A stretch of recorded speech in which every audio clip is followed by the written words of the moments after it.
जी होती तुमची काय काम आहात नाही अजिबात नाही. कुठलाही मला उद्धव साहेबांवर जराशी सुद्धा नाराजी नाहीये. कोण्याही नेत्यावर माझी थोडीशी सुद्धा नाराजी नाहीये.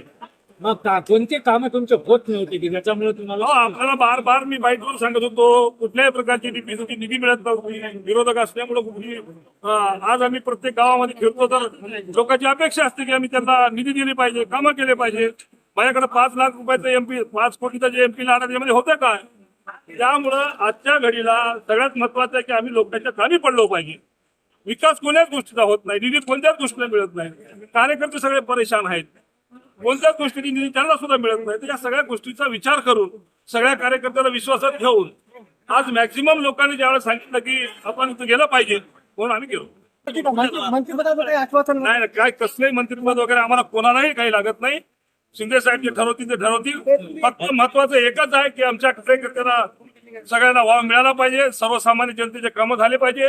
निधी प्रत्येक खेड्यागावाला आमचा आपलं तुम्हाला माहिती आहे. माझी लोकसभा असो किंवा परभणीची लोकसभा असो किंवा मग संजय देशमुख साहेबांची लोकसभा असो, अतिशय खेडवळ सगळा भाग आहे, अतिशय दुर्गम भाग आहे. आणि यामध्ये निधी नाही मिळाली तर आम्ही उद्या लोकांना तोंड काय दाखवायचे आहेत? लोकांनी आम्हाला इतका विश्वासानं एवढ्या मोठ्या प्रमाणामध्ये आम्हाला आमच्यावर विश्वास करून लोकांनी निवडून दिलं तर काही ना काही त्यांचा विकास करणं गरजेचं आहे, त्याच्या कामी पडणं गरजेचं आहे. त्यामुळे आम्ही हे पाऊल जाऊ दे. जे काही झालं ते झालं. जे गोष्टी महत्वाच्या होत्या ते केल्या. एक तुम्हाला पक्क चांगलं माहिती आहे की मी पाय राहून उभा होतो.